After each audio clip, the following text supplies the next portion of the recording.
Hindu ecosystem, यह है हमारा आज का टॉपिक, जिसे लेकर ध्रुव राठी, दिग्विजय सिंह जैसे बहुत से लोग ट्वीट कर कपिल मिश्रा की गिरफ्तारी की मांग कर रहे हैं।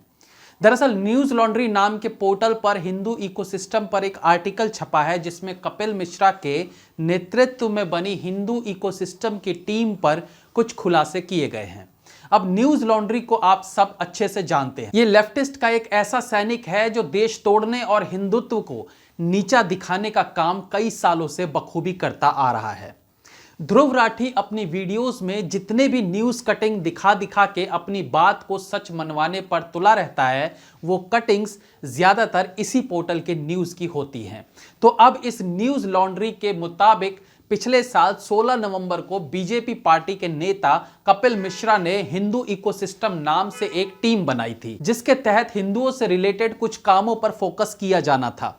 अच्छा, इससे पहले कि हम आगे बढ़ें, आपको पता होना चाहिए कि पिछले साल के नवंबर की न्यूज को अब 2021 के फरवरी में क्यों उठाया जा रहा है। जी हां, इस हिंदू इकोसिस्टम वाली टीम को टूलकिट बताकर पिछले दिनों हुए दंगों, षड्यंत्र करने वाले लोगों की गिरफ्तारी को डिफेंड करने के लिए अब इस पर यह लिब्रांडो गैंग फोकस कर रहा है, ताकि ग्रेटा द्वारा रिलीज किए गए टूलकिट के बाद अपने देश में दिशा रवि जैसे लोग जिन्हें गिरफ्तार किया जा रहा है, जिन पर देशद्रोह का मुकदमा चल रहा है, उनसे आपका ध्यान भटकाकर इस ओर लाया जाए, जिसमें जैसे कि मैंने बताया ध्रुव राठी, दिग्विजय सिंह और वीरदास जैसे लोग इन्हें पूरा सहयोग कर रहे हैं। अब जानते हैं कि आखिर क्या है ये हिंदू इकोसिस्टम। इसे ज्वाइन करने के लिए एक फॉर्म भरे जाने की बात कही गई है, जिसमें नाम, सेलफोन, स्टेट और कंट्री मेंशन करना है। अच्छा, इसके बाद न्यूज लॉन्ड्री में बताया गया है कि फलां तारीख को कपिल मिश्रा ने यह ट्वीट किया, फिर इतने तारीख को इतने लोगों को ऐड कर लिया, फलाना ढिमकाना। ये सारी वो बातें हैं जिनसे सिर्फ आर्टिकल को लंबा किया जा सकता था,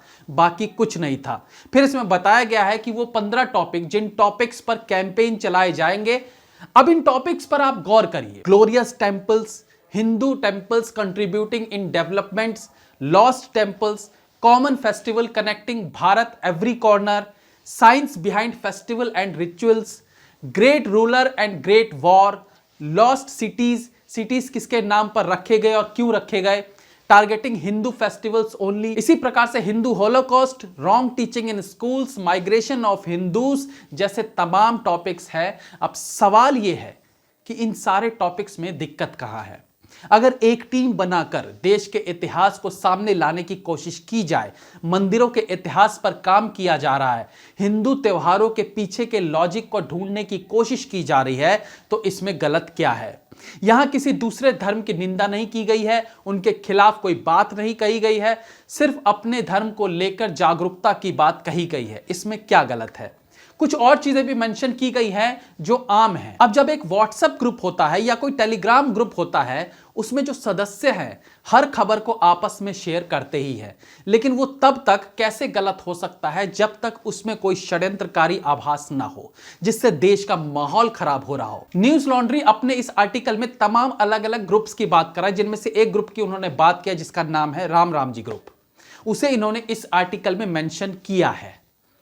अब अगर आप ग्रुप्स की बात करोगे तो देश दुनिया में सैकड़ों नामों से ग्रुप्स चलते हैं। जाओ रिसर्च तो करो और कैसे कैसे कट्टर नामों वाले ग्रुप आपको मिल जाएंगे। और यह बात इन्हें भी पता है, लेकिन इन्हें फोकस करना है हिंदुत्व पर, तो कमियां तो इन्हीं में निकालेंगे। इन्होंने खुद मेंशन किया है कि किन हैशटैग्स को वायरल करने की बात हो रही है। बैन तांडव नाउ, इसमें गलत क्या है। तांडव वेब सीरीज को अगर बैन किए जाने की मांग की जा रही है। उसके बाद इस आर्टिकल में बताया गया है कि इस ग्रुप में दिल्ली में हुए आंदोलन और दंगों को लेकर कुछ मीम्स आदि शेयर किए गए हैं। तो आखिर इसमें गलत क्या था जो इस न्यूज लॉन्ड्री ने इतना बड़ा आर्टिकल लिखकर इसको टूलकिट नाम दे दिया। भाई ये सब तो होता ही है, क्या लेफ्टिस्ट गैंग में ये सब नहीं होता? वहां अपने एजेंडे के अनुसार मीम्स नहीं बनाए जाते? वहां सब आपस में कोऑर्डिनेट करके ट्वीट को ट्रेंडिंग में लाने के लिए एक साथ ट्वीट नहीं करते, बल्कि लेफ्टिस्ट गैंग, जिन्हें बुद्धिजीवी कहा जाता है, वो तो इसमें कहीं ज्यादा माहिर है।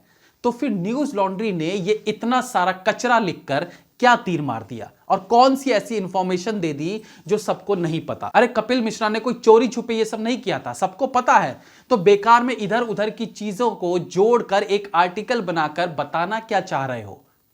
हम जानते हैं दिशा रवि की गिरफ्तारी के बाद इन लेफ्ट गैंग वालों को कोई मुद्दा चाहिए काउंटर करने के लिए। खूब सारा नाक रगड़ने के बाद भी जब इन्हें कुछ नहीं मिला तो बस इधर उधर से कुछ तामझाम उठाकर एक आर्टिकल बना डाला जिसे लेफ्ट गैंग के नामी लोग सपोर्ट किए जा रहे हैं। अच्छा, अब अगर आपको लगता है कि सोशल मीडिया पर लोगों का ग्रुप बनाने से माहौल खराब होता है तो पिछले दिनों राहुल गांधी ने जॉइन कांग्रेस सोशल मीडिया नाम का कैंपेन क्यों चलाया, जिसे कांग्रेस के सारे बड़े नेताओं ने ट्वीट किया। राहुल गांधी ने वीडियो बनाकर सबको साथ जुड़ने के लिए बोला। As a young person, you can see what's going on. Nothing's hidden from you. In your schools, universities, colleges, you can see the oppression. You can see the attack on the ideas of India. Look outside Delhi. You can see what is happening to the farmers.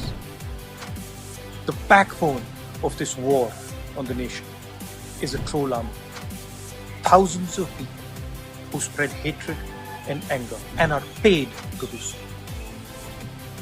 We also need voices to defend liberal values, to defend the ideas of compassion, peace, harmony, and affection.